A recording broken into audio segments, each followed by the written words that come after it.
नमस्कार प्यारे बच्चों, कैसे हैं आप। आशा करती हूँ अच्छे होंगे। तो आज हम करेंगे आपकी अभ्यास पुस्तिका का अध्याय अधिकार, उसके प्रश्न उत्तर।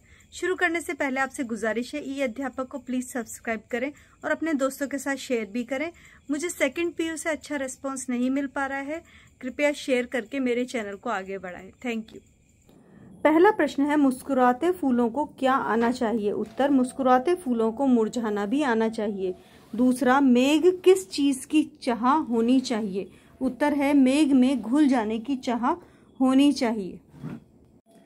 अगला प्रश्न है, आंखों की सुंदरता किससे बढ़ती है। उत्तर, आंखों की सुंदरता आंसू रूपी मोतियों से बढ़ती है। अगला प्रश्न है, प्राणों की सार्थकता किसमें है। उत्तर, प्राणों की सार्थकता उसी में है जिसमें बेसुध पीड़ा सोती है। पांचवा प्रश्न, कवित्री को किसकी चाह नहीं है। उत्तर, कवित्री को अमरों के लोक की चाह नहीं है। अगला प्रश्न है, कवित्री किस अधिकार की बात कर रही हैं। उत्तर, कवित्री मिटने के अधिकार की बात कर रही हैं। सातवां प्रश्न, परमात्मा की करुणा से कवित्री को क्या मिला। उत्तर, परमात्मा की करुणा से कवित्री को मिटने का अधिकार मिला। अगला प्रश्न है, फूलों और तारों के विषय में कवित्री महादेवी वर्मा क्या कहती हैं। उत्तर, फूलों और तारों को बिंब के रूप में प्रयोग करते हुए कवित्री ने इनके माध्यम से जीवन की नश्वरता एवं अस्थिरता पर प्रकाश डाला है। फूल जो खिलकर सबको प्रसन्नचित्त करता है, उसे एक दिन मुरझाना भी पड़ता है। जिन फूलों को मुरझाना नहीं आता, उन्हें मुस्कुराने का भी हक नहीं है। तारे जो विस्तृत आकाश में टिमटिमा कर रात में अपना प्रकाश फैलाते हैं, रात ढलते ही छिप जाना पड़ता है। ऐसे तारे दीपक नहीं बन सकते जो बुझना ना जानते हो। जो मनुष्य दुख नहीं सह सकता है, उसे सुख की चाह रखनी चाहिए। सुख और दुख जीवन में आते रहते हैं। सुख और दुख जीवन में आते रहते हैं, उनसे मनुष्य को विचलित नहीं होना चाहिए। प्रश्न 2 है, बादल और वसंत ऋतु से हमें क्या प्रेरणा मिलती है। उत्तर, बादलों से तथा बसंत ऋतु से हमें प्रेरणा मिलती है कि हम स्वर्ग में नीलम की तरह रहने वाले बादल न बने, बल्कि जिस प्रकार बादल उमड़ घुमड़ कर इस तृप्त धरा को शीतलता प्रदान करते हैं, वैसे ही हमें दूसरों की पीड़ा में शामिल होना चाहिए। ऋतुराज वसंत से यह प्रेरणा मिलती है कि जिस प्रकार बार बार नित्य नूतन बनकर आते हैं, वैसे ही हमें भी जीवन में नित्य नए प्रयोग करते रहना चाहिए। तीसरा प्रश्न है, जीवन की सार्थकता किसमें है। महादेवी वर्मा कहती हैं कि जीवन में सुख दुख दोनों का समान महत्व है। ये जीवन के अभिन्न अंग हैं।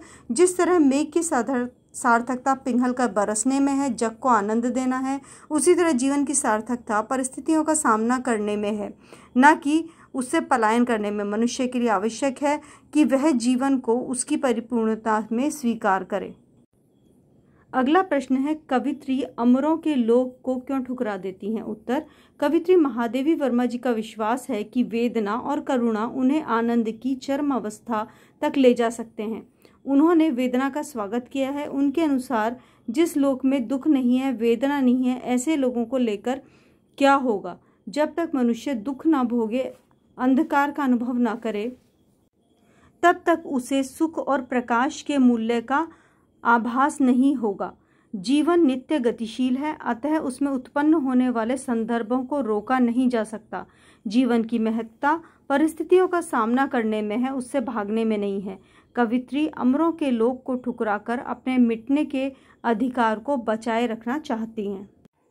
अगला प्रश्न है, अधिकार कविता में प्रयुक्त प्राकृतिक तत्वों के बारे में लिखिए। उत्तर, महादेवी वर्मा छायावादी कवित्री थी।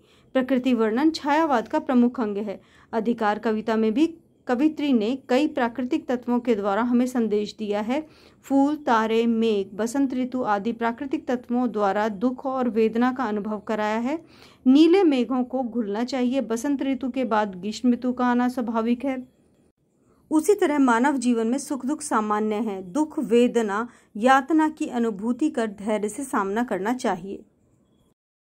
अगला प्रश्न है, ससंदर्भ भाव स्पष्ट कीजिए। ऐसा तेरा लोक वेदना नहीं नहीं जिसमें अवसाद, जलना जाना नहीं नहीं जिसने जाना मिटने का स्वाद। तो आइए अब हम देखते हैं इसका ससंदर्भ व्याख्या।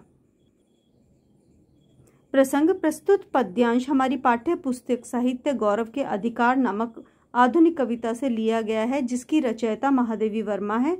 यहाँ महादेवी वर्मा अपने अज्ञात प्रियतम से कहती हैं कि जिसमें न तो विरह की वेदना है न किसी प्रकार का दुख है, देव यह लोक मुझे नहीं चाहिए, मैं तो इस लोक में अपने वेदायमान जीवन में ही सुखी हूँ। स्पष्टीकरण, महादेवी वर्मा इन पंक्तियों में कहती हैं कि जिस लोक में अवसाद वेदना नहीं है, ऐसे लोक को लेकर क्या होगा। जो खुद अपने लिए जीता है उसका